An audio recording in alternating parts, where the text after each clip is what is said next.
Hey guys, tonight we descend beneath the Egyptian sands, not to the familiar chamber of Tutankhamun, but to a quieter tomb, a dusty one, cracked with time and mystery. You're not alone in this. The lantern in your hand flickers against sandstone walls as the air grows cooler, tighter, like the breath of something waiting. The silence wraps around you like linen. Somewhere beneath the Valley of the Kings lies a mummy that refuses to name itself. A royal body, with no title, no face, and no inscription that matches cleanly. Some say it's Egypt's greatest heresy buried in secret. Others say it's just a decoy, a clever little riddle tucked between centuries of sun. You probably wouldn't survive this tomb in real life, what with the scorpions, the curse rumors, and the lack of reliable plumbing, but here, you only need your imagination and a warm blanket.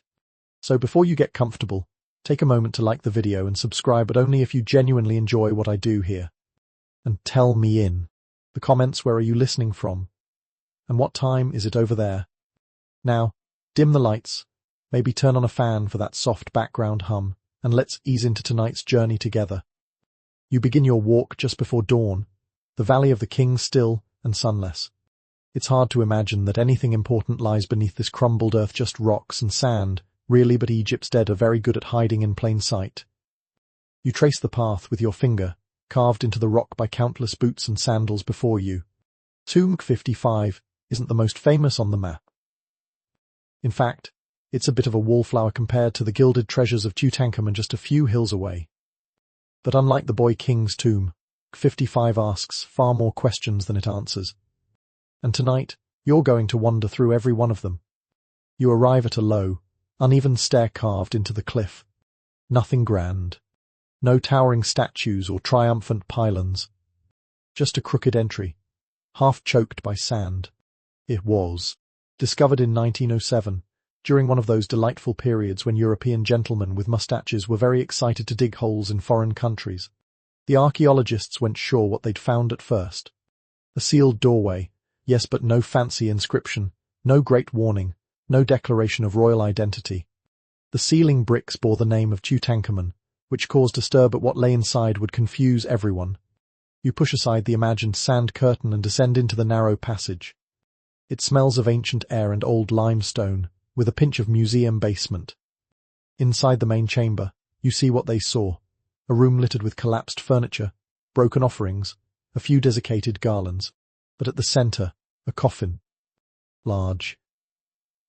Once golden. And deeply wrong. The coffin had been altered. The royal cartouches, those little ovals that proudly display the names of kings, had been carefully removed, like someone erased their own signature after painting the Mona Lisa. The face was missing. Literally chipped off. No eyes to meet yours, no calm Pharaoh's gaze. It's quiet here, as if the past itself is holding its breath. You approach the coffin in your mind, tracing the edge with a gloved hand. Inside, the remains of a man, no older than 25 or 26. Slim bones, no signs of great violence, but fragile. A little misshapen. He had a wide pelvis, a curved spine, perhaps even cleft palate or scoliosis. You pause. This doesn't feel like the usual image of a god king, tall and stern. This feels human. Itchingly so. You can't help but think about how many people tried to destroy this man's memory. Whoever he was, someone, maybe several someones, went to great lengths to make sure no one remembered. And yet, here you are. In his tomb, listening to his story. There's some soft irony there, isn't there? Historians still argue whether 55 was even meant to be found. Some say it was a hasty burial. A political inconvenience quietly shuffled underground. Others argue it was a noble resting place, desecrated later by rivals. Even his gender was debated for a while. Was this a man buried in a woman's coffin? Or vice versa? The ancient Egyptians didn't always play by modern rules, especially when it came to identity. Royal women could become kings, and kings could be erased like chalk. You linger on that thought. In a world where names were power, erasure was a kind of murder. More final, in some ways, than death. There's a gentle breeze now in the corridor. Maybe it's just the shifting air pressure. Maybe it's memory, rustling its wings, You crouch beside the coffin once more and look at the face that isn't there. A hollow where expression should be. A silence where a name once sat. And for the first time tonight, you wonder, did someone love this person once? Was there a hand that reached for his, a whisper in the dark, a mother's blessing? Or did he die as quietly as he was buried, faceless and unclaimed? The light grows warmer now, flickering across the cracked plaster and faded paint. You rise, stretch your back, and dust the imaginary sand from your robes. There's more to uncover. Much more. Because tonight, the question isn't just who this mummy was, it's why he was forgotten, and who might have wanted it that way. You step deeper into the tomb, the sandstone walls beginning to whisper with time. They don't speak in words, exactly just gentle reminders in the flick of a chisel mark or the smudge of soot. Ahead of you, dim lamplight flickers over the modest burial chamber known as 55. It's not a large space, and that in itself is peculiar. Pharaohs don't usually go quietly. They build pyramids, after all. Colossal statues, temples tall enough to scrape the stars. And yet here, buried in this unremarkable hole in the rock, lies someone royaler, at least someone who knew royalty intimately. It's a strange place. 55. Most tombs in the Valley of the Kings are carefully aligned, laid out with architectural confidence. This one looks rushed, off-center, almost apologetic. Like it was carved in a hurry and sealed even faster. There are no murals, no long inscriptions recounting divine victories or triumphant processions. Just debris, a few broken ritual objects, and a coffin that doesn't seem to know who it belongs to. You move to the center of the room again, where the coffin sits like a forgotten guest at a royal feast. The outer casing is gone rotted or removed. The inner coffin, however, still rests there, dark and weather-stained, as if holding its breath. Its design is feminine in graceful curves, delicate hands carved in repose, but the skeleton inside is male. That alone raised a few scholarly eyebrows, and more than a few muttered theories over decades of debate. Ancient Egypt, as you'll discover, didn't mind blurring lines when politics got messy. The faceplate, as you saw earlier, has been hacked away, probably with a chisel, maybe a knife. Someone didn't just erase this face, they attacked it. Imagine the blows deliberate, angry. There's something deeply unsettling about a coffin with no face. It's like staring into a broken mirror. The inscriptions are just as troubling. You notice the name of Queen Akhenaten's mother and some canopic jars nearby. A protective shrine once stood in the chamber, clearly built for her, though her body was never found here. It's as if 55 had originally been prepared for her, then quickly repurposed. And then there's the inscription on the coffin itself. Or rather, the ghost of an inscription. In the right light, under the faintest layer of gold dust, Egyptologists once made out the titles of Akhenaten, the so-called heretic king. Is one of Egypt's most polarizing figures. More on him later, but here's the catch. If this is his coffin, then someone tried very hard to make sure no one knew it. Historians still argue whether this coffin was even meant for Akhenaten. Some claim it belonged to a female ruler, possibly Nefertiti, and was later modified in desperation when the pharaoh died far from home. Others insist this was always his final resting place, hastily thrown together after political tides shifted. You kneel beside it now, your hand hovering over the faded inscriptions. It's difficult to tell what's older, the gold or the damage. In a strange way, the desecration itself is a kind of clue. The ancient Egyptians didn't destroy a name lightly. In fact, they believed a person lived as long as their name was spoken. So to strike it out, especially on a coffin, wasn't just vandalism. It was annihilation. You glance around the room again. Broken furniture leans against the wall. A few ritual objects, walking sticks, perhaps a stool, scattered across the dust like they lost their purpose mid-stride. It's like walking into a royal guest room that no one bothered to clean up. There's something oddly domestic about the mess. A pillow here, a shattered pot there. Nothing golden, nothing gleaming, just the leftovers of someone's attempt at reverence or maybe secrecy. The walls remain blank. No vibrant scenes of the afterlife. No gods to greet the soul on its journey. For the ancient Egyptians, that was unheard of. The afterlife wasn't optional, it was everything. To go without such images was like being sent off to sea without a sail. And yet, here, in 55, the gods are silent. You sit on the stone floor for a moment, adjusting your robes, letting the quiet settle around you. There's something deeply sad about this place. Not tragic, not in the grand Shakespearean sense. Just small sadnesses, forgotten details, names rubbed away, a coffin that doesn't quite fit. A little like finding a wedding dress in the attic and realizing it was never worn.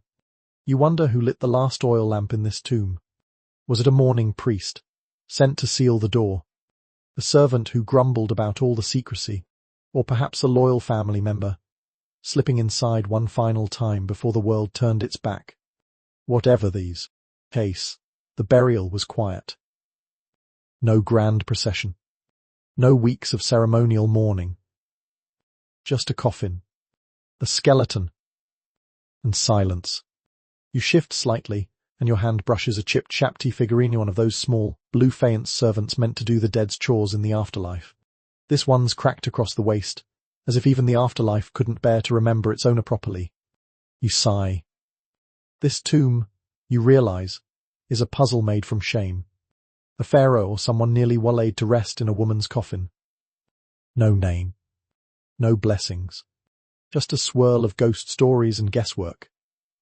But the mummy itself is real. He was young. He was royal. And he was buried here. The sands above creak faintly, as if sighing with you. Tomorrow, the sun will bleach the cliffs golden again. Tourists will snap photos outside Tutankhamun's entrance. Guides will retell old legends. But here, in 55, the story resists closure. You rise slowly and dust off your knees. Somewhere in this forgotten tomb lies a truth someone tried very hard to bury. And now that you've stepped inside, you can't help but want to dig a little deeper. You move carefully now, the air around you still and dry, almost reverent. The coffin you've been circling, like a cat hesitant to sit, still dominates the space, but it's the face that's missing that draws you back in. It's not just gone, it's removed. Violently. Not worn away by time, but intentionally destroyed. The once golden mask that might have adorned the upper coffin is long missing, and the carved wooden face beneath has been gouged out. Not a gentle sanding. A brutal erasure. This was not weathering. This was a message. And if you listen closely to the silence in this tomb, the message echoes. You know that ancient Egyptians believed in the carved life force of a person that lived on after death. That needed a face to recognize, statues to inhabit, images to reflect itself back into the world. Without a face, the Ka could become lost, or worse, fade into nothing. So, destroying a face wasn't just disrespectful, it was execution on a spiritual plane. You pause in front of the coffin again. That void where a face once was, it's like the universe is staring back. Who did this man anger? Let's rewind for a moment. The name that still clings like incense smoke to this tomb is Akhenaten, Egypt's most controversial pharaoh. If this is his tomband, many believe it is the new standing before the remains of a ruler who dared to do something nearly unthinkable. Change the gods. Not just one or two gods. All of them. Akhenaten didn't just worship a new deity, he invented an entire religion focused on the Aten, the radiant disk of the sun. He closed the old temples, erased the names of Amun and other traditional gods, and moved the capital to a brand new city he built himself, Akhenaten, now known as Amarna. Historians still argue whether Akhenaten was a religious visionary or a narcissistic megalomaniac with a flair for architectural overreach. But regardless, he angered a lot of powerful people. So when he died, possibly prematurely, possibly during political chaos, there may not have been a long line of mourners. No state funeral. No great pyramid. Just hurried hands, a borrowed coffin, and a quiet burial in a back-alley tomb of the royal necropolis. You glance again at the coffin's hands, crossed delicately in feminine posture. They likely belonged to someone else originally, perhaps a queen. The inner coffin was probably made for a royal woman, then hastily adapted when Akhenaten died. Or maybe not. Maybe he ordered it himself during one of his more experimental phases. You know, as kings do. The coffin's wood is cracked, but some detail remains, like the carved wig pattern and fragments of gold leaf. The decoration is exquisite, but subtle, like it wasn't meant to draw attention. The Egyptians knew how to be loud with art. This is quiet. And then there's the body itself. We'll come to the forensix later, but for now, picture the slight, narrow bones, the distorted pelvis, the fragile ribs. This was not the body of a warrior king. This was someone who lived a life of pain. Possibly scoliosis. Possibly Marfan syndrome. His neck was long. His face, when reconstructed, was strangely elegant, yes, but elongated. Serpentine. Almost divine-looking, in a way that makes you wonder if the art that once depicted Akhenaten with a strange body was realism after all. For centuries, people assumed the bizarre style of Amarna art showing the king with wide hips, sunken chests, and bulging bellies was symbolic. But what if it wasn't? What if that's just what he looked like? It's an eerie thought that the pharaoh who tried to change everything may have worn his otherness on his body as well as his crown. You imagine the face that's missing. Wide eyes, prominent lips, that odd, egg-shaped head.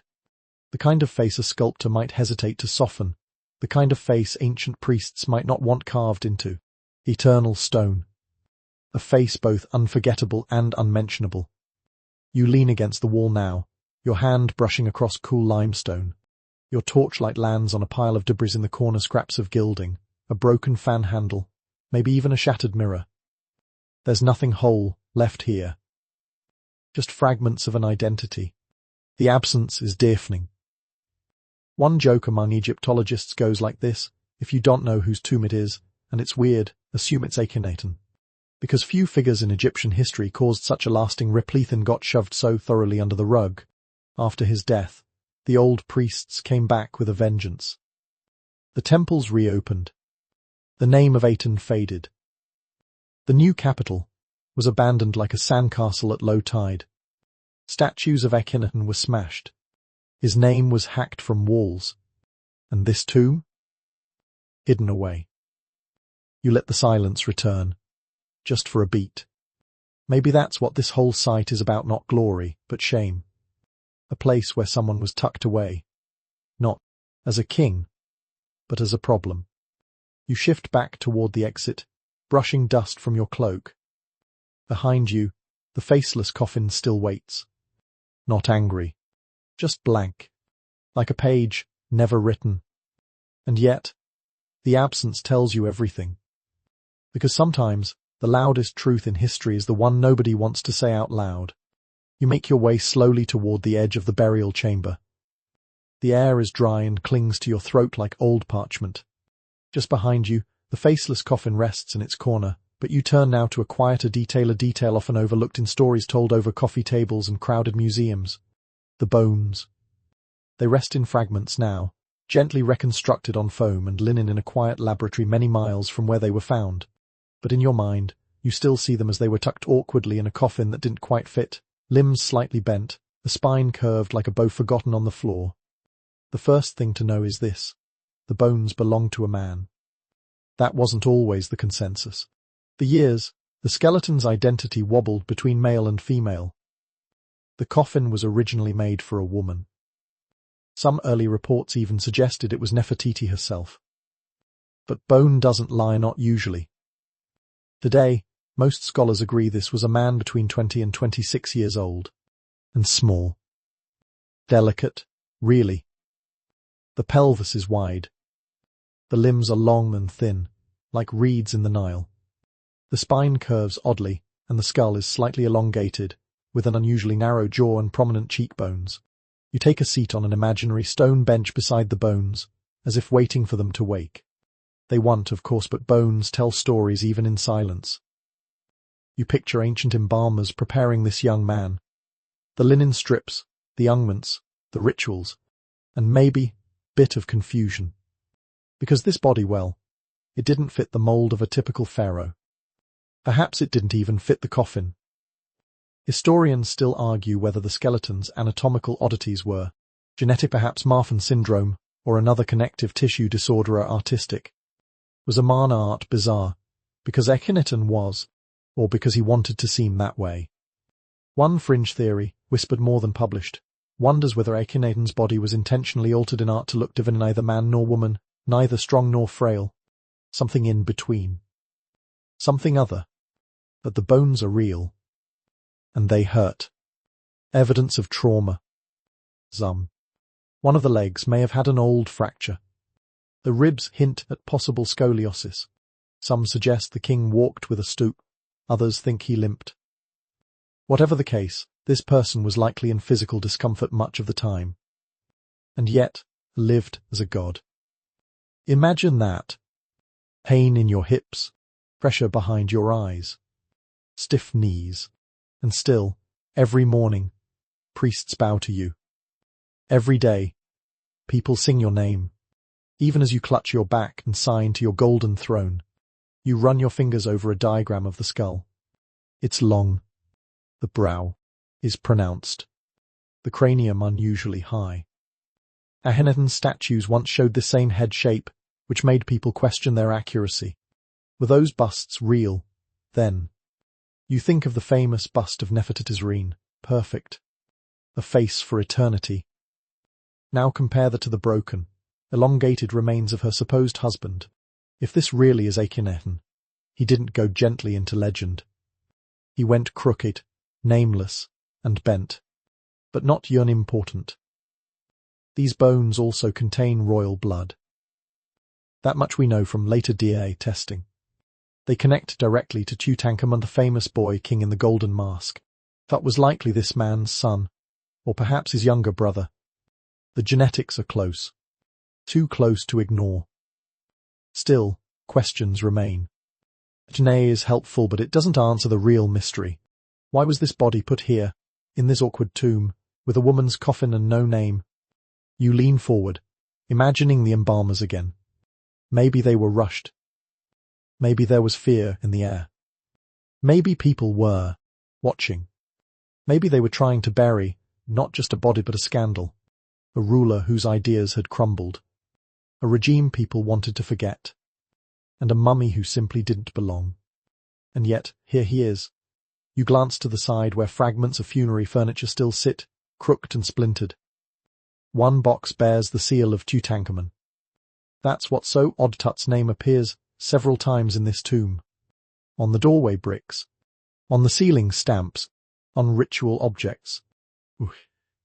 One theory suggests Tutankhamun, as a child, was manipulated by his advisors to quietly bury his father without celebration. A kind of let's get this over with burial. No pyramids. No hymns. Just hide it and move on. Another, stranger theory claims the opposite, that Tut tried to honor his father, but was stopped by court politics, that he buried Akhenaten secretly, trying to do right, only for later officials to come in and deface it all again. Either way, there's grief in the corners of this room. Not loud grief. No. Wailing women and incense. Just the quiet kind. The kind where no one says anything, but they all feel the weight. You glance back at the coffin once more. The missing face. The erased name. The confused inscriptions. And then down at the bones. They lie there quietly, as if still waiting for someone to say the truth out loud. But no one does. Instead, the scholars argue. The tomb gathers dust.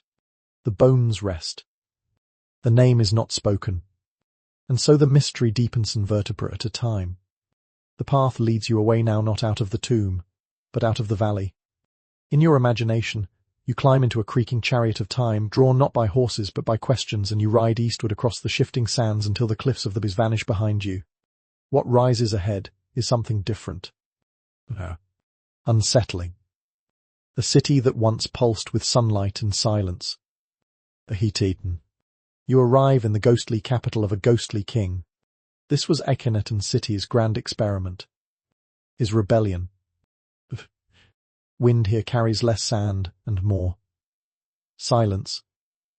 Not the silence of emptiness, but the silence of something forbidden. You step into the ruins. Nothing towers. Nothing glows. The city wasn't built to last. It was built to defy. Akhenaten founded Akhenaten midway through his reign and declared it the new religious center of Egypt. Here, he would build temples not for the usual god Sammon, Osiris, Horus, or for one god only, the Aten, the radiant disk of the sun. Not the sun god. Just the sun itself. No statues. No images. Just a glowing circle. To you, this might sound poetic, minimalist, artistic. But to the priests of Amun, who had built their power over centuries through temples and rituals and gods who listened closely to bribes, this was heresy. Historians still argue whether Akhenaten was trying to create monotheism or merely reshape theology to cut the middleman out. You walk through a ruined avenue where priests once processed under the noon sun, heads tilted upward, robed, clinging to sweaty skin.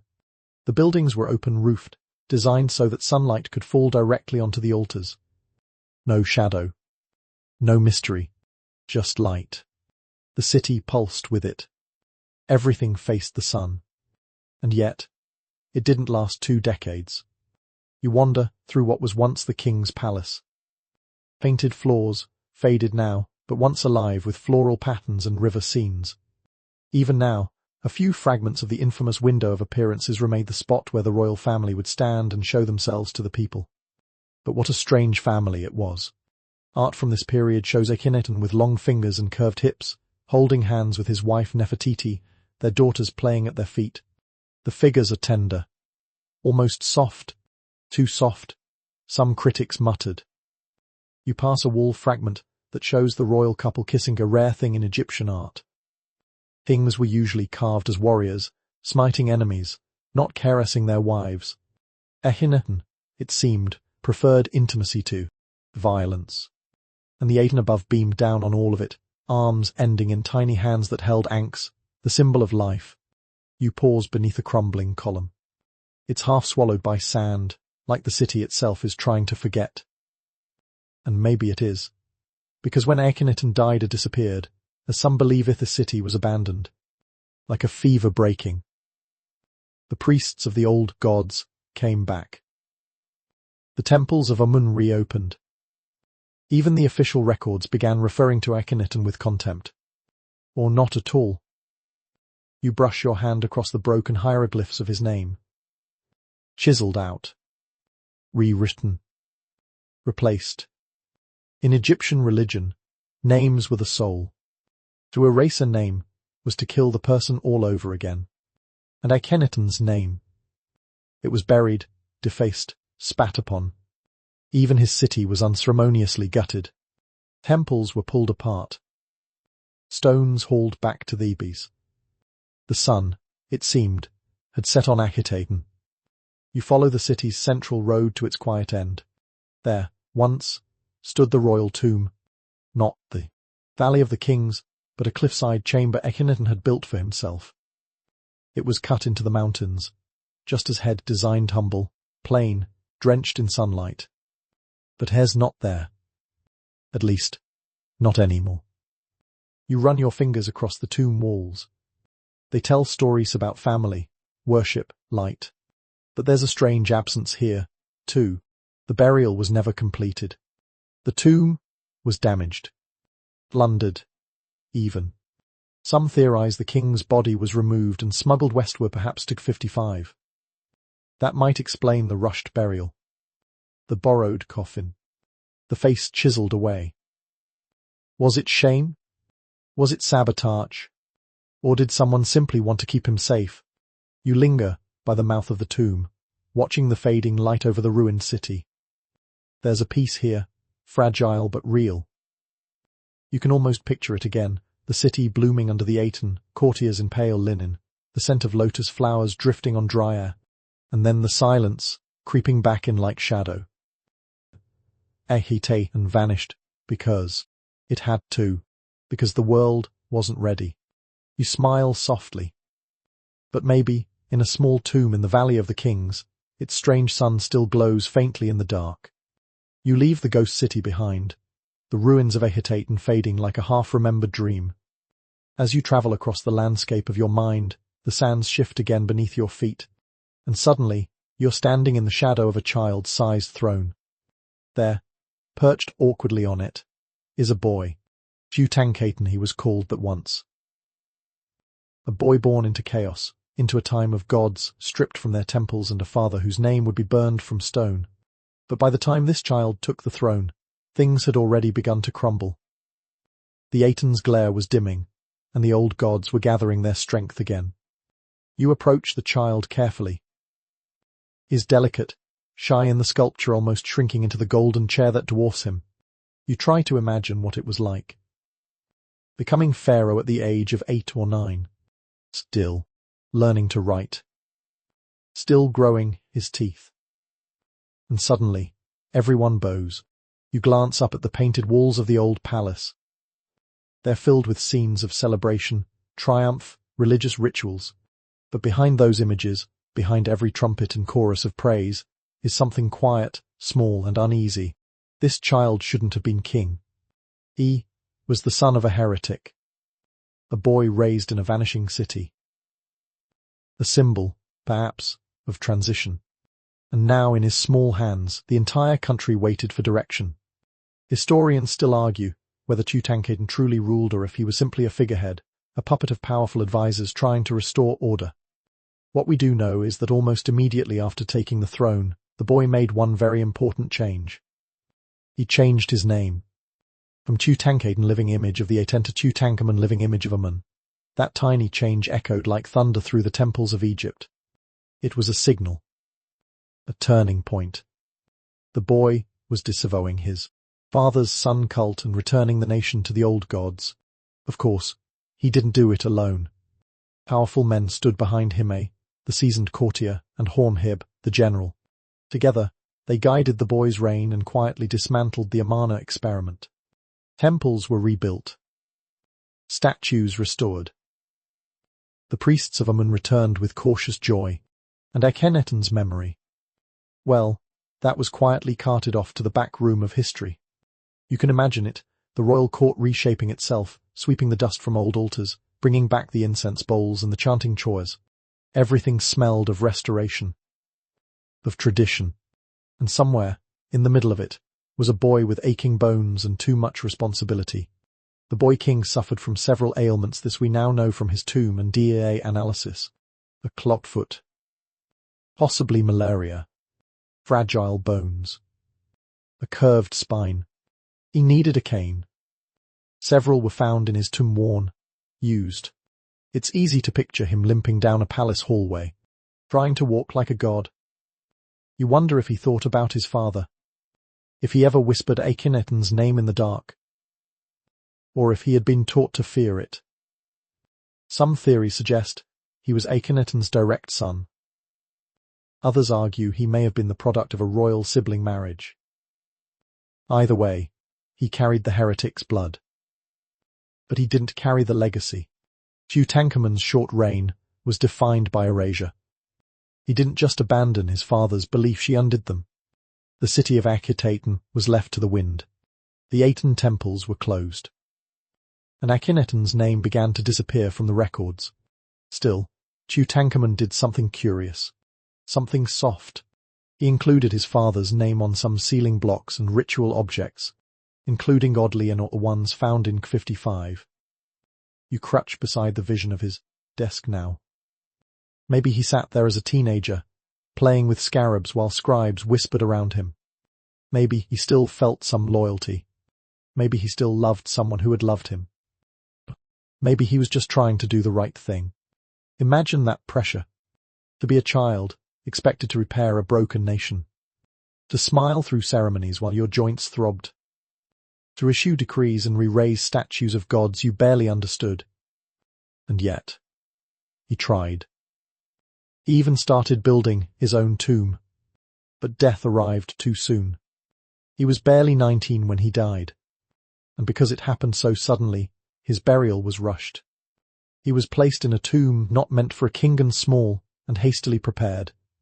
But it was filled with gold. And that, perhaps, was enough to dazzle us for a century and more. Meanwhile, across the hills, in 55, the father he never spoke of publicly lay in silence. Tutankhamun's memory sparkled for millennia's tomb, the greatest archaeological find of the 20th century. But his father. Just a mystery. A mummy with no face. A name chiseled out. A heretic, quietly placed in a coffin that didn't belong. You writhe slowly from your imagined seat in the young king's chamber. There's something bitter in your throat, not grief, exactly, but regret. Because for all the glory of the golden mask and the fanfare of discovery, the story underneath remains fractured. The sun remembered. The Pharaoh erased. And maybe, in a strange way, Tutankhamun tried to bridge that gap. Just a little. Just enough. A seal here. A ritual object there. A whisper between coffins. You step once more into the shadowed path between tombs. This time, you're not alone. A child walks beside you. And behind him, something faceless follows. The desert wind picks up again as you follow the shadows between tombs' soft footsteps, stirring dust, like memory disturbed. And now, your mind bends to one of the strangest whispers in the saga. What if the mummy in 55 isn't who we think at all? You pause at the edge of the chamber, imagining not Akhenaten, not even a king, but someone else. A decoy. A placeholder. A body that was meant to mislead. It's a theory that sounds almost silly at first, like something out of a pulp novel or a late-night documentary narrated by someone with far too many candles. But the evidence, once you gather it like pottery shards, begins to form a shape. It begins with the coffin. You step closer to it again in your imagination, as if seeing it for the first time. It's exquisite but wrong. The design is clearly adapted, feminine in shape and gesture. The inlays are high quality, but the faceplate is gone. The inscriptions were either removed or never finished. Most strikingly, the names on the burial items when they appear are from different time periods, belonging to different royals. It's like someone packed this tomb the way a distracted traveller packs a suitcase, half with their things, half with someone else's, and none of it quite fitting. One theory holds that the body inside may not be Akhenaten at all, but Smenkhkare, a name as elusive as mist. Smenkhkare appears briefly in Egypt's records near the end of Akhenaten's reign. Some inscriptions refer to a co-regent who ruled for a short time. Others suggest it was a male successor, perhaps a brother. Some, more boldly, argue Smenkhkare was Nefertiti herself, ruling in disguise during a turbulent transition. Historians still argue whether Smenkhkare existed at all or was simply a misread title, or a convenient placeholder when things got too politically messy to record clearly. If the mummy in 55 is Smenkhkare, that would explain the confusion, the youthful age, the strange mix of royal items, the lack of formal burial rites, and perhaps even the careful attempt to leave just enough clues to keep the story going, but never resolve it. You tilt your head slightly, considering another possibility. What if the coffin was made for Akhenaten but the body inside isn't? A mummy switcheroo. That's what some suggest, that during the chaotic early years of the post-Amarna period, officials were trying to clean up the spiritual debris.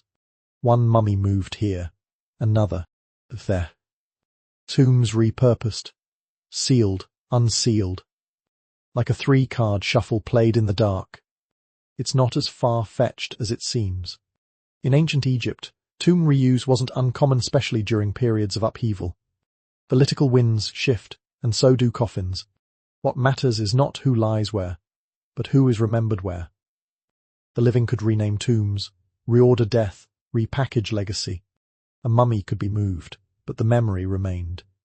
So imagine it, a body tucked into a stolen coffin, a tomb sealed in haste, names scratched out in fear, or worse, uncertainty. You glance toward the shrine fragments found in 55. Many bore the name of Queen Tai, Akhenaten's mother. Her presence here adds another layer of intrigue. She was a powerful figure, respected even after the Amarna experiment collapsed. Some speculate she may have died near the end of Akhenaten's reign and was briefly interred here only to be moved later. Or perhaps her artifacts were simply reused. Or perhaps the tomb originally belonged to her, and the body currently inside arrived only after her memory had departed. You sigh softly. It's like trying to solve a jigsaw puzzle when 3 different boxes have been dumped together and the picture on the lid is missing. Still, you try. You sit cross-legged now beside the imagined mummy. The bones, the burial artifacts, the layers of linen and layers of uncertainty. There's a quiet ache to the idea of being misidentified for 3,000 years. Think about it. The lying darkness while others argue above you about who you were. To be reburied over and over in conversation, in speculation, in theory, your soul passed back and forth like a piece of gossip at a royal banquet. It's almost tragic. Almost funny. You imagine the mummy sighing from within the coffin. It's me, I swear, no, let me rest. Or perhaps it's not me at all. Please stop calling me that. You smile faintly at the absurdity. But the seriousness creeps in again. Because if the mummy in 55 is not Akhenaten, then where is he? Was he destroyed entirely, his body lost to time, burned, scattered? Or does he still rest in a sealed tomb somewhere, deeper in the valley, untouched and unrecognized? It would be a very Akhenaten thing to vanish completely. Leave behind just enough traces to create legend, but never enough to settle truth. You rise slowly, dusting off the thoughts that cling like cobwebs. 1 step closer to understanding, and 3 steps deeper into the unknown. In the end, you realize the mummy in 55 is less a person now, and more a symbol. A placeholder, not just in a coffin, but in history. A quiet figure lying beneath the debatee's closed, face forgotten, name erased but still, somehow, refusing to disappear. The air feels cooler now, as if a shadow has passed across the sun in your imagination. The Valley of the Kings falls behind for a moment, and your thoughts drift toward one of history's most beguiling figures, more whispered than spoken, more rumor than record. Nefertiti. You don't need an introduction to her. Do you? That face is serene, symmetrical, immortalized in painted limestone, has launched centuries of fascination. She is beauty.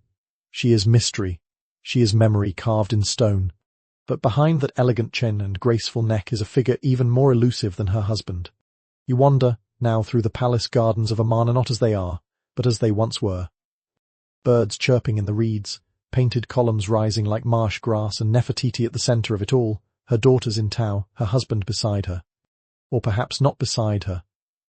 Perhaps as her. Historians still argue whether Nefertiti ruled Egypt after Akhenaten's death. Some believe she vanished in childbirth. Perhaps. Others whisper that she transformed into someone else entirely. Into Smenkhkare. Into Neferneferuiten. Into a king. The evidence is maddening. There are inscriptions where her name appears with royal titles once reserved only for pharaohs. And yet, shortly after Akhenaten's final years, her name disappears from official records abruptly, like a candle blown out. That silence, to some scholars, is louder than any declaration. You sit at the edge of a painted courtyard, the scent of lotus petals rising in the heat of your imagination. The sun blazes above, and the court is in quiet turmoil. The king has died. The Aten cult is faltering. The priests of Amun are circling like vultures. Someone must act. Someone must rule. But it had been her. It wouldn't be the first time. Egypt had known female pharaohs before Hatshepsut, most famously. She too had worn the false beard, spoken in the male voice, ruled with confidence cloaked in ceremonial masculinity. Nefertiti, brilliant and politically skilled, could easily have followed that path. But unlike Hatshepsut, Nefertiti left no temples in her name. No grand mortuary complex. Just that one bust. That one eternal face. You tilt your head, picturing her staring across centuries. Her lips neither smiling nor scowling. Just holding a secret. Some believe she took the name Neferneferuiten and reigned as co-regent or solo ruler for a few brief, chaotic years after Akhenaten's death. Others claim she and Akhenaten ruled as equals, long before that a royal partnership, illuminated under the Aten. And still others suggest she took power but was quickly overthrown, perhaps by generals, perhaps by priests, perhaps by history itself. If she did rule, where is her tomb? Surely she would not have been buried in obscurity. Not a queen of such prominence, not a ruler in her own right. And yet, no tomb has ever been definitively linked to her. Some believe she lies in one of the hidden chambers of Tutankhamun's tomb, sealed away, tucked behind unfinished walls. There's radar data, yes, and murmurs of possible voids, but no definitive proof. Not yet. Others suggest she was buried in Amarna and her remains were destroyed during the backlash against her husband's heresy. And still, others claim she is the mummy in K35, a younger lady found alongside an older female, possibly Queen Tai. Dine suggests this younger lady was Tutankhamun's mother. And if Akhenaten is his father, that narrows the possibilities, doesn't it? But then again, if Nefertiti was his mother, wouldn't her name be everywhere? On the walls of Tutankhamun's tomb? On the canopic jars? Wouldn't her presence be celebrated, not erased, unless someone wanted it erased? You walk through the royal archives now, scrolls unfurled, scribes hunched over their reed pens. Names are scratched out. Titles revised. The delicate rewrite of a dynasty happening before your eyes. And Nefertiti's name vanishes, as if she had never ruled. Or had ruled too boldly. You reach the end of the archive hall and pause. A simple door before you. Behind it, a chamber. A nokund. A tomb. A shrine. An empty promise. You open it and there's nothing. Just soft wind, swirling dust, and the echo of a name no longer spoken aloud. Nefertiti remains history's greatest maybe. A ruler who might have worn the crown, but whose handprint was wiped away. Perhaps that's why we fix it on her. She is not just a queen. She is a question. A woman who may have held the world and then let it disappear. And somewhere in the center of this riddle lies K55. Because if she ruled after Akhenaten, if she took the crown as Pharaoh, if she had a co-regent or successor like Smenkhkare, then who lies in that faceless coffin? And why did Nefertiti vanish just before history rounded the corner into Tutankhamun's golden age? You close the imagined door behind you and walk back into the light. There are too many missing pages, too many names rubbed clean. But if Nefertiti ever ruled, she did so with a steady hand and a knowing silence. You shift now from ancient courtyards and sunlit temples into a colder, more clinical setting. No torches, no papyrus, just bright, white walls, the hum of fluorescent lights, and a glass case holding something older than time. You're in a modern lab. And resting inside the carefully controlled chamber before you is the key to the mystery, a tangle of linen-wrapped bones, now stripped of gold and legend. It's the mummy from K55. Here, under the care of science, the story continues, but like everything else in this tale, the answers are never as clean as the test results suggest. You lean in, watching as technicians work with the tenderness of a funeral rite. A lock of hair. A sliver of tooth. A tiny scrap of tissue pulled from a royal rib. This is where science meets myth. Where DNA attempts to reach across 3,000 years and settle a royal dispute. And it tries, bless it. In 2010, a major study published by a team of Egyptian scientists attempted something audacious, to map the genetic relationships of several royal mummies, most famously Tutankhamun, and the body found in K55. The findings? Revealing. According to the study, the K55 mummy is likely the father of Tutankhamun. And the younger lady mummy, found in K35, is likely his mother. Historians still argue whether those results are definitive. After all, ancient DNA is fragile, contaminated easily. A whisper too loud in the lab could throw off a century of genealogy. But for now, let's take the results as they are. If K55 is Tutankhamun's father, and Tutankhamun is the son of Akhenaten, then the mummy in K55 must be Akhenaten. Case closed. Not quite. Because nothing in this story closes easily. You turn away from the microscope and back toward the questions. If this is Akhenaten, why the mismatched coffin? Why the erased face? Why the tomb so humble it looks more like a broom closet than a king's eternal home? One answer, echoed softly in scholarly halls, is this: Akhenaten was erased. Not just forgotten, erased. And not just because of his religion, but because of what he represented, the danger of change, the instability of ideas, the collapse that follows revolution. He tore down Egypt's gods, and though he tried to replace them with light, the darkness returned faster than he could have imagined. You run your hand across a computer-generated reconstruction of his face.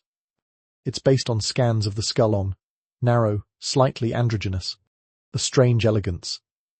Not beautiful, perhaps, but memorable. But the face remains theoretical, just like the identity. Some scholars have criticized the 2010 DA study. They argue that the data is incomplete, the interpretations forced. Others say the mummy is too young to be Akhenaten based on bone degeneration and dental wear. He may have died in his early 20s. Akhenaten ruled for 17 years. That would make a death in his 20s unlikely, unless he became king as a child, which no records support. So if the mummy is too young to be Akhenaten, who else could it be? You feel the old question rising again. Smenkhkare. That elusive ghost. Ine shows the K55 mummy is Tutankhamun's father. But Smenkhkare have been Akhenaten's brother and Tut's father instead. In this house of mirrors, every answer leads to another hallway. You wander, now between virtual family trees projected on a lab wall. Names connected by dotted lines. Amenhotep III. Akhenaten. Tutankhamun. The younger lady. Smenkhkare. Nefertiti. Each connected. Each unsure. Like a royal soap opera where half the cast wears the same crown, and the script keeps changing in pencil. And yet, even in this sterile, scientific light, something emotional stirs. These are not just names. They were people. They breathed. They bled. They made mistakes. They grieved. You look again at the K55 mumma fragile, head bowed slightly to one side. Is someone's son. Someone's father. Possibly both a king and a corpse without a name. And science, for all its brilliance, still cannot tell us what mattered most. Did he die alone? Was he mourned? Was his face chipped off by an enemy or by a loved one who couldn't bear to see it? You turn off the digital displays. Room dims slightly. Even in the lab, the silence creeps back. The kind that doesn't belong to science, but to memory, to reverence, to the quiet ache of not knowing. The mummy in K55 remains silent. He won't confirm his name. He won't contradict your theory. He simply lies there unmoving, undecided, unforgotten. Perhaps the truth was never buried in the bones at all. Perhaps it's buried in what the living chose not to say. You leave the hum of the laboratory behind now. The whisper of machines fades, and you find yourself once more beneath the sun-warmed cliffs of the Valley of the Kings. But your eyes no longer seek the tomb, they trace the walls. The walls, after all, are where the truth was scraped away. You press your palm against the limestone. Scarred. A name once carved here. A royal name. A divine name. And then chiseled out, as if it had never been. You've been told that history is about what's written. But in ancient Egypt, history is just as much about what's erased. This was damnatio memoriae, though the Egyptians didn't call it that. The Romans gave us the Latin term. The Egyptians lived it. To remove someone's name from monuments, from stelae, from memory that was to kill them all over again. And Akhenaten. He was Egypt's favourite ghost to erase. The king who banished gods, who upended temples, who moved the capital and rewrote creation itself. After his death, he was buried not only in a mismatched coffin, but beneath layers of silence. It began slowly. His cartouches were struck through. His statues smashed. His imagesso unique with that elongated head and curving hips are shattered, burned, buried. But it didn't stop with the visible things. Even words associated with him were avoided. The Aten was no longer spoken. Akhenaten, the city, was abandoned. Even the word for sun disk faded from use for a time. Historians still argue whether this was a spontaneous backlash by religious zealots or a calculated campaign by successors like Hornhet, the military man who eventually took the throne and made it his business to cleanse the kingdom of heresy. But either way, the message was clear: forget. Forget Akhenaten. Forget the sun cult. Forget the years of strange prayers and unfinished temples. Forget the king who tried to change too much. And the people did, as people tend to. They forgot. Except not quite. Because you're here, listening, wondering, tracing the edges of that scraped-out name with your imagination. The chisel marks remain. They always do. You step into another tomb, now not 55, but another nearby, one belonging to a lesser noble, someone whose name survived, someone whose story was not worth erasing. Their titles are still legible, their face still calm in profile, painted in ochre and black. And yet this lesser tomb is more complete than Akhenaten's. How strange, you think, that power does not guarantee memory, that the king, who ruled as the living embodiment of the sun, now sleeps in a place smaller than some guest rooms. There's a quiet comfort in that, too, isn't there? That memory is not always obedient. That names return. That even the erased can still be heard, if someone listens. You trail your fingers along a carved scene of the weighing of the heart, the classic book of the dead Vinet. The heart on one side, the feather of Mat on the other. Judgment. Akhenaten would have denied this scene's validity. His religion didn't focus on the afterlife in the same way. His was a world of light, lived in the present, with the Aten shining down on all. But these carvings are stubborn. They linger. They return. And so, even in death, Akhenaten is surrounded by beliefs he tried to abandon. You picture the priests returning to the temples of Amun, chanting, lighting incense, performing rituals that had been banned for decades, and how sweet those rituals must have tasted after such long suppression. You glance down into 55 again. Quiet. Still. Some suggest the tomb's condition is proof of deliberate sabotage, that someone found it, removed what they could, and left the rest to rot, that the body inside was placed not with reverence, but with contempt. Others think the opposite, that the tomb was a hasty attempt to honor a fallen king amid danger, that those who buried him were doing the best they could. Both stories might be true, at different times, by different hands. The truth is, Akhenaten's fate was never his own after he died. He was rewritten again and again. A prophet, a madman, a revolutionary, a heretic, a father, a ghost, and each time someone scratched out his name, someone else like you whispered it again. Because names have power, yes, but they also have a way of surviving chisels. You step back from the wall now. The sun casts long shadows across the cliff. The heat has softened into gold. And there, just faintly, almost invisibly, is the outline of a cartouche. You can't read it, but you know who it once belonged to, Akhenaten. Still here. Still, somehow remembered. You follow the light, now not the harsh sun over the cliffs, but the flicker of gold deep beneath the surface of history. It dances in your imagination like torchlight against a hidden wall, and you turn toward it, drawn not by fact, but by curiosity. Because for all our talk of mystery and erasure, there's another reason the mummy in 55 remains so obscure. His story was outshined. By a boy. By a glittering mask. By a golden distraction. You take a slow breath and step into a chamber every history lover knows, Tutankhamun's tomb. Unlike 55, this one glows. Every wall is painted. Every corner stuffed. Chariots, beds, trumpets, sandals, jars of honey, wreaths of flowers long turned to dust burial as celebration. But not celebration of life. Celebration of memory. Tutankhamun was a minor king, historically speaking. He died young. He left few monuments. His reign was largely administrative, time to clean up after Akhenaten and calm a kingdom, still blinking after the glare of the Aten. And yet, thanks to the discovery of his unplundered tomb in 1922 by Howard Carter, Tutankhamun became the face of ancient Egypt. Meanwhile, his probable father was buried in anonymity, a mummy in a tomb no one visits, lying beneath a scratched-out name.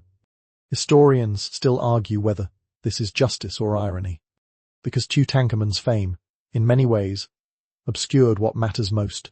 His gold was beautiful, yes, his mask, iconic, but none of it answers the bigger questions. Why was his coffin too small? Why were his burial items hastily made? Why was his tomb modest, unfinished? And why this is the one that pulls at you as so much of his funerary equipment reused? That's right. Many of the objects in Tutankhamun's tomb were repurposed. His golden mask, possibly made for a woman, some say for Nefertiti. His canopic jars, mismatched. His throne, decorated in a style out of step with his reign. It's as if someone was assembling a funeral with leftovers, or with what they could rescue. You walk slowly around the imagined tomb. Behind you, the treasures glitter. But in front of you the absences pile up. Some speculate that after the chaos of the Amarna period, Egypt simply wasn't prepared to bury a king properly. Resources were stretched. Tombs unfinished. Priests unsure of the rituals, the protocols. But another theory lingers, quieter, darker, that all of Tutankhamun's burial items were originally made for someone else and had to be quickly reassigned. Someone older. Someone more powerful.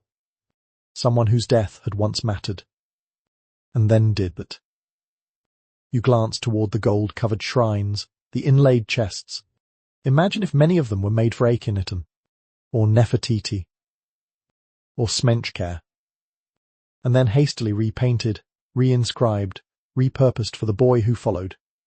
It would explain the inconsistencies, the oddities, the faint traces of other names beneath Tutankhamun's. But it would also mean something far more emotional. That someone had been forgotten so someone else could be remembered. You step back into the shadow of that thought. Tutankhamun is celebrated not for his life, but for his death, for the sparkle of his mask and the completeness of his tomb. But completeness can be misleading, because the real story of Egypt's 18th dynasty is not in the tomb of the boy. It's in the tomb next door's tomb we hesitate to visit, the one without gold, without paint, without even a face. 55 is not just a burial, it's a cover-up. And Tutankhamun, knowingly or not, was part of that narrative shift. You sit quietly, now beside a carved bed in the boy king's tomb.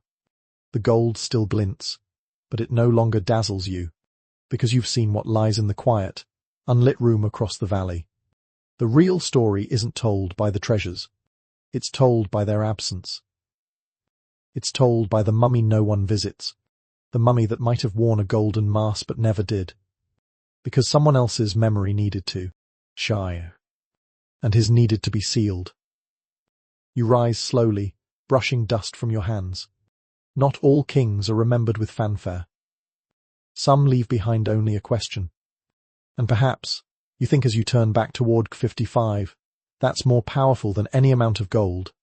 You emerge once more into the quiet of your thoughts, where theories rustle like dry reeds in the wind. The golden tomb fades. The mummy lies still. And now you find yourself not in Egypt, but somewhere stranger still, the archives. A library, perhaps. A dim office filled with old notebooks and faded photographs. A single desk lamp glows over a stack of crumbling papers, and dust hangs like memory in the air. Because to understand 55 you must also understand how we came to know it. Or rather how we failed to. You run your fingers along the edges of a worn leather-bound journal, one of many left by the early excavators of the tomb. The names in the margins are familiar to Egyptology buffs: Theodore Davis, Edward Ayrton, Reeves, Pharaoh. Each left behind notes, sketches, musings, and each helped shape the mystery in their own way, sometimes illuminating it, sometimes distorting it. You might imagine early 20th century excavations as grand adventure safaris of science. But in truth, they were often a chaotic blend of ego, haste, colonial entitlement, and underpaid labourers with shovels and very few lunch breaks. 55 was discovered in 1907 by Davis and Ayrton. And from the start, things got odd. There was no grand entrance, just a rough, rubble-filled shaft.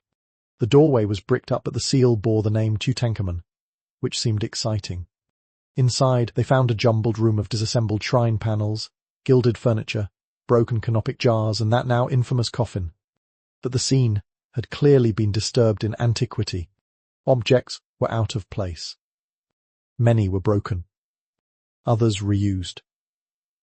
The coffin itself appeared to have been altered, scraped, hacked, perhaps even refitted. And most crucially, there was no inscription confirming the identity of the body inside. Historians still argue whether the tomb had been looted, or if it was never properly finished in the first place.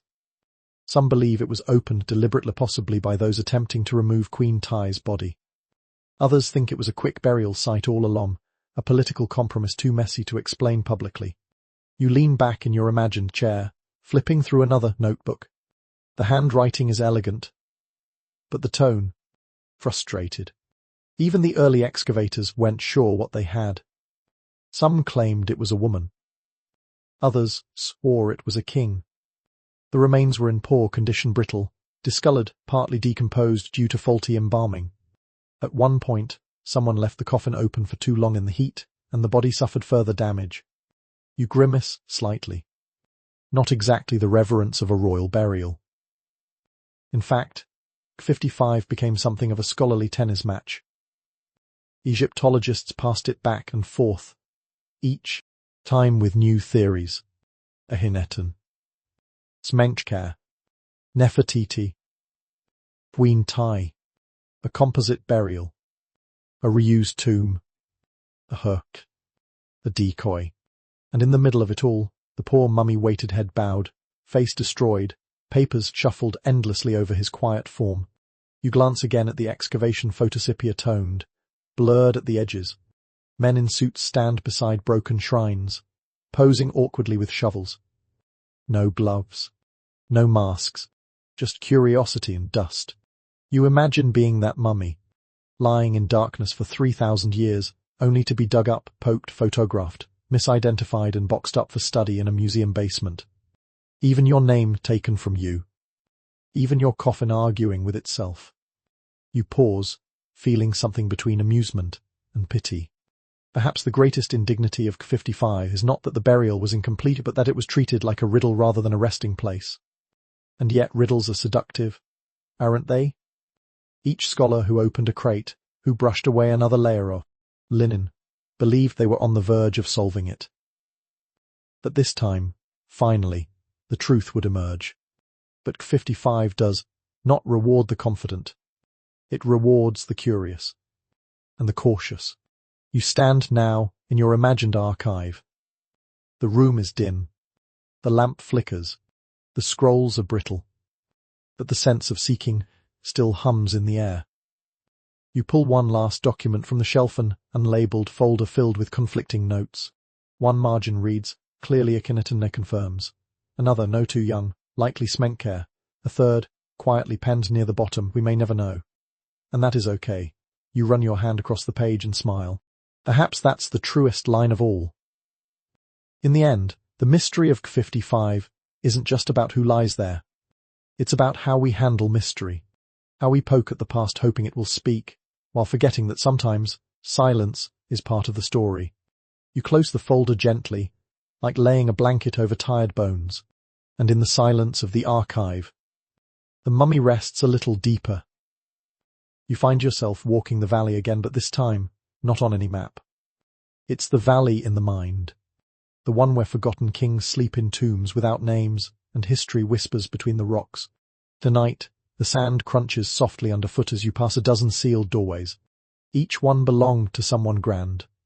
A general, a vizier, a prince. But there are no names here, just the shape of ambition buried in limestone. Because this isn't just a story about 55. It's about how easily kings disappear. You stop in front of one such tomb, its entrance choked with rubble, its stairway hidden by time. This was once the final destination for someone important. Someone mourned. Someone whose name was recited by priests, whose image was painted in ochre and lapis. Nah. The desert doesn't even flinch at their passing. You step down into the coolness of the imagined tomb. The air smells of old stone and vanished incense. The walls are blank. The sarcophagus, shattered. Whatever had been here, whatever glory or hope or divine memory, is long since gone. And no one knows who it was. Egypt is full of such ghosts. Rulers whose names were lost not through deliberate erasure like Akhenaten, but through something gentler, more chilling, indifference. Historians still argue whether these forgotten tombs belong to minor kings, rebel princes, or royal women who ruled briefly in times of crisis. But the truth is simpler and sadder. They are the ones history simply stopped talking about. And that may be the cruelest fate of all. You lean against a limestone wall, your breath slowing. You think about how hard the ancients worked to avoid this very outcome. The tombs they carved, the spells they wrote, the gold they buried. All so they would not be forgotten. And yet, here you are, surrounded by silence. Even the living tried to fight this oblivion. Families paid priests to chant names long after death. Wives kept shrines. Sons made offerings. When all that failed, the Pharaoh himself would order statues and monuments, inscriptions high enough to reach the stars. But time is patient. Even gods fade when no one visits their temple. You step outside again. The stars are bright now, pinholes in the velvet sky. In this soft night, you can almost hear them calling out the lost names, Nemmetra, Siptar, Ankhiparia, and Hunma. You've never heard of them, have you? That's the point. And somewhere in the midst of these shadows between the kings we know and those we never will lays the mummy of 55. Neither fully known, nor completely forgotten. Balanced in that twilight space between memory and myth. You picture someone, long ago, kneeling beside the coffin as the tomb was sealed. Maybe it was a loyal priest, maybe a grieving daughter, maybe no one at all. They whispered a name, perhaps Akhenaten, perhaps not, and the rocks rolled shut. And that was meant to be the end. But it wasn't, because the tomb reopened, the body re-examined, the story retold, not completely, not clearly, but persistently. You smile softly. Perhaps that's the paradox of the Valley of the Kings. It was meant to be a final resting place, but it only made people more restless. The dead don't stay buried here. They linger. In fragments, in questions, in half-told stories and chipped inscriptions. They tug at you, like a loose thread on a linen robe, begging you to follow. You glance back toward the slope of the valley, where the tombs cut through earth like old wounds. Some are marked, some are erased, and some like 55 ear fused to tell you which. Because the truth is some kings disappear not by accident, but by design. And the most dangerous of all are the ones who were meant to be forgotten and weren't. You wake in the story, gently, as if stirring from a long dream, and find yourself back in the shrine room. Not one from Tutankhamun's tomb. Not the archive. This one is imagined, but stitched from truth. It's small. Still. By a single flame, flickering behind an alabaster screen. The air smells of wood smoke, beeswax, and old papyrus. In the center, surrounded by silence, stands a single figure, the mummy in 55. You've circled him all night. You've tried names on him like ill-fitting robe Akhenaten, Smenkhkare, maybe even Nefertiti. But here, now, you ask yourself something deeper. What does it mean to be remembered as a question? Because you've seen what happens to the others. The great King Ramses, Thutmose, Amenhotep III, their names ring like bronze bells in textbooks and documentaries. Their temples still rise. Their statues still stare out across the sands. But this one, no temples, no statues, no face. Just a shape, a shadow, the coffin with erasures, a presence. He is remembered not for what he did, but for what we don't know. And there's something strange and maybe even holy in that. Historians still argue whether we'll ever solve 55. New scans, new DNA, new fragments pulled from forgotten storerooms. Every few years a paper emerges, bold and confident, claiming to have cracked it. And every time, the silence thickens again. Because this mummy refuses to become a sentence. He stays a question mark. Maybe that's the power. You walk slowly around the shrine now, and you begin to notice the patterns, the symmetry of uncertainty, the beauty of the not quite known. There's grace in a life not easily categorized. There's defiance in a ruler who cannot be cleanly archived. You remember something an old Egyptologist once muttered in an interview, leaning over a photograph of the 55 coffin. Sometimes the gaps tell you more than the inscriptions ever could. And suddenly you get it. Because the mummy in 55, whether Akhenaten or someone else, isn't just about who he was. It's about how we respond to mystery. Do we force it closed? Or do we sit beside it in the dark and let it whisper? You sit now, quietly, in the shrine. The flame flickers, the mummy rests, and for the first time in this journey, you don't want to solve him. You just want to honor him.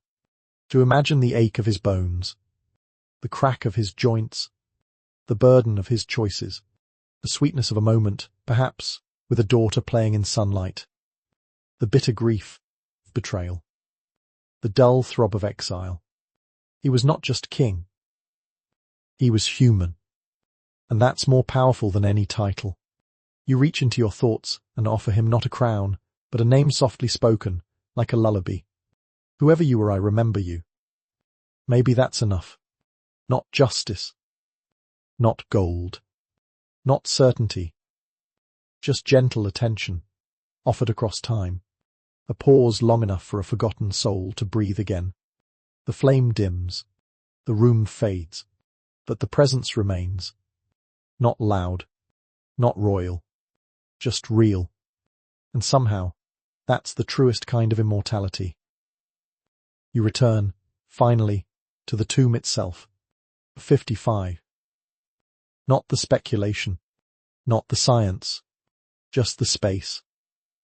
It's smaller than you remember. Humbled by time. A little quiet. A little empty. Like a room that has long since forgotten what it was built for. But here you are. And here he is. You descend the narrow steps again in your mind. The walls are close. The air tastes of limestone and age. You run your hand along the plaster and feel how soft it is beneath your touch, like skin that no longer fights back. Inside, the burial chamber still holds its secrets. The broken shrine fragments. The anonymous coffin. The canopic jars with Queen Ty's name. The golden remnants too plain to celebrate, too strange to explain. Everything here feels in between. Not fully royal, but not entirely stripped. Not carefully prepared, but not abandoned either. This tomb was never meant for a tourist's gaze. It was never meant to be admired. It was meant to be hidden. You crouch once more before the coffin. You've circled it all night through cities and shrines, DA labs and debates, but now you just sit with it. No notebook. No lecture. No question. Just presence. The coffin wood is cracked. The faceplate gone. The name erased. But the person still here. Still waiting. And whether he is Akhenaten or not, whether he ruled with sunlight or faded into exile mattered. Because someone buried him. Even in a borrowed coffin. Even in shame. Even in silence. Someone still gave him that. Historians still argue whether the 55 burial was an act of compassion or political necessity. But as you look closer, so close, your mind's breath fogs the image. You notice something small, often overlooked. A faint layer of gold leaf, pressed into a groove on the coffin lid. It wasn't flashy. It wasn't complete. But it was gold. That means something. It means someone cared. Not enough to give him a mask. Not enough to engrave his name. But enough to honor the body with even a sliver of the divine. That, you realize, is what lasts. Not the monuments. Not the crowns. But the moments of grace offered in defiance of history. The tomb grows dim again as you rise. You walk backward toward the door, not turning your back, just easing away, the way you would from a sleeping friend. One last glance over your shoulder. The coffin doesn't speak. But the silence says, "You saw me." And that's enough. You climb the steps. The wind greets you. The stars above shine faintly, undisturbed. And beneath it all, 55 remains. A tomb not of answers, but of echoes. And tonight, you walked with them. The desert is quiet now. No sandals crunching stone. No scribes arguing over names. No golden masks catching torchlight. Just stillness. Above the valley, the wind drifts softly across the cliffs, stirring grains of sand that have never cared for crowns or coffins. The stars blink gently overhead, and the world for just a moment remembers how to rest. You lean back into your pillow, your thoughts settling like dust in a closed tomb. The story has no ending, and that's all right. Not all mysteries are meant to be solved. Some are meant to be kept. Guarded, like a name spoken only in dreams. Down in 55, the mummy lies as he has for millennia folded into silence, wrapped not just in linen, but in forgetting. But tonight, you gave him something else. Not a title, not a certainty, but a moment of company. And that matters. Let the valley sleep now. Let the archives close. Let the sun rest behind the cliffs. You are safe. You are warm. You are remembered. The fire burns low. The breeze is soft. Somewhere, the moon drifts past a forgotten doorway, and even the faceless king dreams.